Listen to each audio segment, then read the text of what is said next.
इस वॉल्यूम के 9 पार्ट इंशाल्लाह हम आज ही अपलोड कर देंगे। देखने के लिए जुड़े रहिए उमर एक्सप्लेन के साथ। शुक्रिया। नाजरीन, इस एपिसोड के आगाज में हम देखेंगे कि जब बाला जमीन पर गिरी होती है और सोफिया अपनी तलवार उस पर दबा रही होती है कि इसी दौरान उस्मान साहब वहां पर आ जाते हैं और सोफिया अपनी तलवार जैसे ही नीचे घोंपती है तो वो बाला की बजाय जमीन में जा घुसती है और उस्मान साहब अपने सामने जिंदा सही सलामत सोफिया को देखकर हैरान और परेशान हो रहे होते हैं और उस लम्हे को याद करते हैं। उस्मान साहब ने अपनी तलवार सोफिया के पेट में घोंप दी थी और उसे किले की दीवार से नीचे गिरा दिया था और उस्मान साहब समझ चुके थे कि सोफिया मर चुकी है और इस मंजर के बाद उस्मान साहब निहायत हैरान और परेशान हो रहे होते हैं और सोफिया जैसे ही उस्मान साहब की जानब देख रही होती है तो बाला उसे जोरदार टांग दे मारती है और फिर उस्मान साहब अपने घोड़े से नीचे उतरते हैं और भागते हुए बाला के पास आते हैं और उसे आकर पकड़ते हैं और कहते हैं, बाला क्या तुम ठीक हो? तो बाला कहती, मैं ठीक हूँ। जबकि उरहान होलफिरा के पास आता है और अलाउद्दीन भागता हुआ गोंजा के पास आता है और पूछता है, गोंजा क्या तुम ठीक हो? गोंजा कहती, मैं ठीक हूँ। और फिर उस्मान साहब सोफिया से कहते हैं, क्या मैंने तुम्हें मार नहीं दिया था? मैंने तलवार के साथ तुम्हें टुकड़े टुकड़े किया था, तुम्हें किले की दीवारों से फेंका था।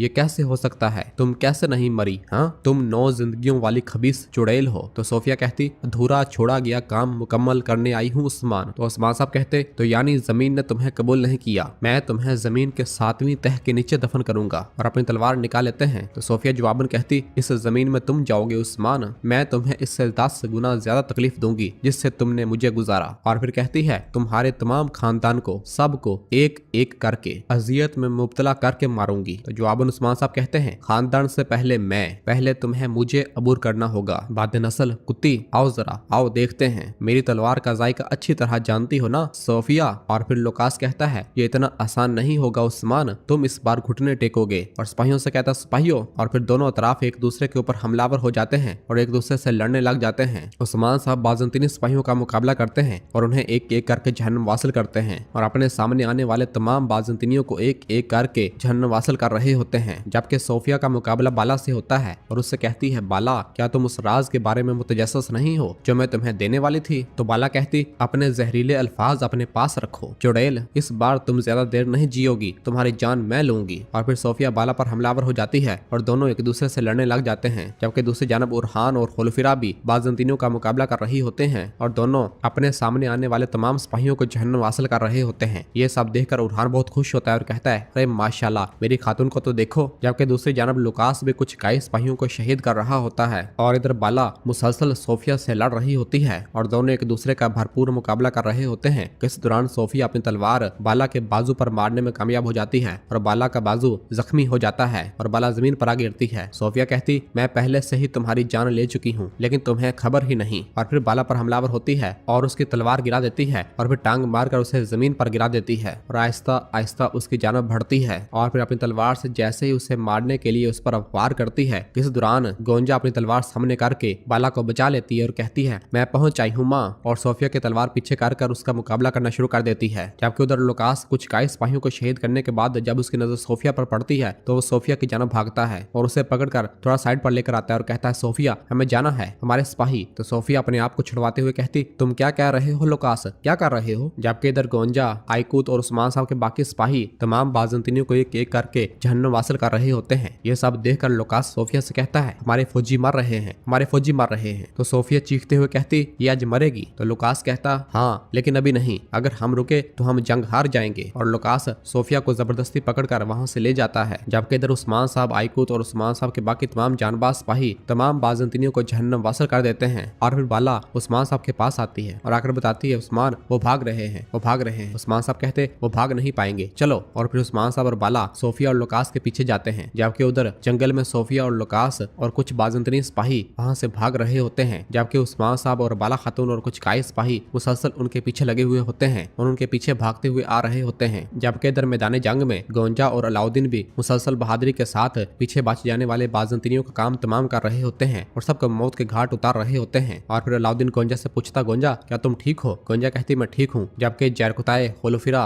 उरहान, बुरान और बाकी तमाम उस्मान साहब के जानबाज सिपाही मुसलसल बहादुरी के साथ लुकास के बच जाने वाले तमाम सिपाहियों का काम तमाम कर रहे होते हैं और बहुत ही जल्द सबको मार दिया जाता है। इसी लड़ाई के दौरान जब गोंजा एक सिपाही से लड़ रही होती है और उसका ध्यान भटा हुआ होता है तो इस दौरान पीछे से बाज़ंतीनी सिपाही जैसे ही गोंजा पर हमला करने लगता है तो बेगम खातून अपना खंजर फेंक कर उसे मौत के घाट उतार देती है और गोंजा बाल बाल बच जाती है। और फिर बेगम खातून पकड़कर गोंजा को उठाती है। गोंजा बेगम से कहती, बहुत शुक्रिया शुक्रिया बेगम खातून, अब मैं आपकी जिंदगी की मकरूज हूँ। तो बेगम कहती, तुम्हारे और मेरे दरमियान जंग का हक मौजूद है गोंजा, इसलिए कोई कर्ज नहीं, चलो। और फिर इसके बाद उरहान अलाउद्दीन को पुकारते हुए कहता है, अलाउद्दीन बाबा के पीछे चलो चलो। अलाउद्दीन कहता है, ठीक है भाई, और उस्मान साहब के पीछे रवाना होता है। जबकि पीछे उरहान और बाकी तमाम काई सिपाहियों ने तमाम बाजिंदनियों को मार देते हैं। और फिर उरहान पूछता, क्या सब कुछ ठीक है? तो सिपाही बताते हैं, सब ठीक है हजूर। और फिर बाहियान साहब कहते हैं, हम पर घात लगाने वाले कमीनों को वही मिला जिसके वो हकदार थे, सब ठीक है। उरहान कहता, अल्लाह का शुक्र है। और फिर सिपाहियों से कहता, सिपाहियों सगोत के आस पास के तमाम सिपाहियों को पैगाम भेजो, बोरसा और बाजंतनी हदूद की तरफ जाने वाले तमाम रास्तों की हिफाजत को यकीनी बनाया जाएगा, सबकी हिफाजत यकीनी बननी चाहिए। तो सिपाही कहते, जो हुक्म हजूर, और वहां से रवाना हो जाते हैं। और फिर इसके बाद सब लोग आगे बढ़ते हैं। जबकि दूसरी जानब जंगल में सोफिया और लुकास मुसलसल आगे भाग रहे होते हैं, जबकि उस्मान साहब और बाला खातून मुसलसल उनके पीछे भाग रहे होते हैं। उस्मान साहब भागते हुए कहते हैं, सोफिया तुम मौत से बच गई हो, लेकिन मौत तुम्हारे पास वापस आएगी। जबकि बाला जख्मी हालत होने की वजह से ज्यादा नहीं भाग पा रही होती है और उस्मान को रोकते हुए कहती है, उस्मान, और एक दरख्त के सहारे रुक जाती है। और फिर उस्मान साहब भागते हुए बाला के पास आते हैं और कहते हैं, बाला क्या तुम जख्मी हो? मेरी बाला ये क्या हालत बना रखी है? और फिर इसके बाद उस्मान साहब उस ख्वाब को याद करते हैं जो उन्होंने देखा था जब बाला को घोड़े पर तीर लगा था और वह जमीन पर आ गिरी थी। और फिर इसके बाद एक तीर लगते गए। उस्मान साहब उसकी ढाल बने, लेकिन कोई फायदा न हुआ। फिर भी तीर बाला को जाकर लगते ही रहे। उस ख्वाब को सोचने और याद करने के बाद उस्मान साहब लुकास और सोफिया का पीछा छोड़ देते हैं और फिर बाला से कहते हैं, मुझे देखो, तुमने मुझे बताया क्यों नहीं, मेरे पीछे क्यों आ रही हो हैं? और सिपाहियों से कहते हैं, सिपाहियों एक कपड़ा लाओ। और सिपाही एक कपड़ा लाकर देते हैं। जबकि दूसरी जानब सोफिया और लुकास भागते भागते एक जगह पर आते हैं और छुप कर बैठ जाते हैं। लुकास सोफिया से कहता है, जब उस्मान हमारा पीछा कर रहा था, काई खवातीन को मार देना चाहिए था, वो बहुत करीब थे, बहुत। तो सोफिया कहती, उस्मान और बाला दोनों आज ना मरने का अफसोस करेंगे, मैं इसकी कसम खाती हूँ। मैं इन्हें तलवार से ज्यादा तेज किसी चीज से जख्मी करूंगी, वो रहम के हसूल के लिए मेरे पाँव पड़ेंगे। तो लुकास कहता है, मैं इन शक्लों को जानता हूँ जो कहीं से शैतान को भी डरा देती हैं। तो सोफिया कहती, मेरे पास काइयों के लिए बहुत कीमती, सिर्फ मेरी मालूमात के मुताबिक बहुत कीमती खजाना है लुकास। इस खजाने का नाम सुनकर ही मौत के लिए मेरे कदमों में गिरेंगे। यह सुनकर लुकास पूछता, वो क्या है सोफिया? तो सोफिया कहती, वो जंजीर जिसके जरिए काइयों के गिर्द पट्टा कसेगा लुकास, लेकिन जल्दी ना करो, वैसे भी बहुत जल्दी देख लोगे। चलो ज्यादा देर यहाँ नहीं रुकते, वो किसी भी लम्हे यहाँ आ सकते हैं। उन्होंने किले की जानब को ढांप लिया होगा, तुम्हें पीछे के रास्तों से जाना होगा। यह सुनकर लुकास पूछता, और तुम नहीं आ रही हो? तो सोफिया कहती, मैं आऊंगी, लेकिन पहले एक काम है। और ये कहकर सोफिया वहां से रवाना हो जाती है और लुकास दूसरी जानब रवाना हो जाता है। जबकि इधर उस्मान साहब बाला को पानी पिलाते हैं और उसके जख्म को कपड़े के जरिए ढांपते हैं। बाला कहती, जिस चुड़ैल को हम उस वक्त तक मुर्दा समझते रहे, उस्मान तुमने सोफिया की जान अपने हाथों से ली? उस्मान साहब कहते हैं, हाँ बिल्कुल। इसने अपने चेहरे को ढांपने के अंदाज से साफ जाहिर किया कि इस सारे जुल्म की जड़ें माजी में हैं, लेकिन वो जहन्नम से आई है और इसने हमारे खिलाफ साजिश की। तो बाला कहती, वो सरहदों पे ऐसे नहीं आई, कुछ भी नहीं छोड़ा, पहले बाईस अंगूर और इसके आदमी, फिर मेरी फातिमा, और फिर उस्मान साहब कहते हैं, इसके बाद तुम। वो अच्छी तरह जानती है कि अगर वो तुम्हें और मेरी बेटी को छूती है तो मैं इसे तबाह कर दूंगा,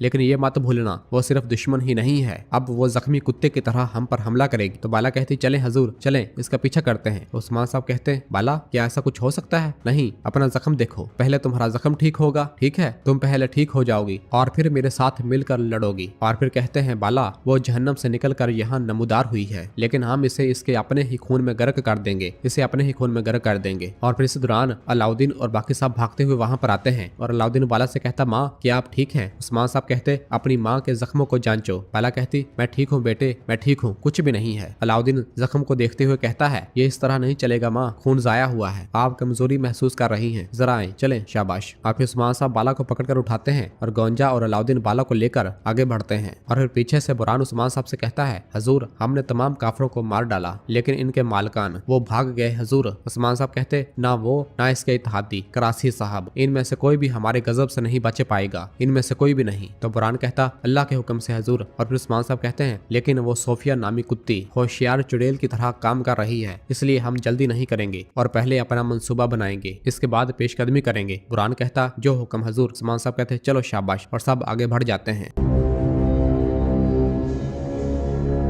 और नाजरीन इसी जगह पर एपिसोड भी खत्म करते हैं। मिलते हैं बहुत जल्द अगली एपिसोड के साथ। वीडियो को लाइक कर दे और जिन दोस्तों ने अभी तक चैनल सब्सक्राइब नहीं किया वो जल्दी से चैनल सब्सक्राइब कर दे और बेल आइकन यानी घंटी वाले निशान को भी प्रेस कर दे ताकि आने वाले एपिसोड्स आपको आसानी मिल सके। दुआओं में याद रखें।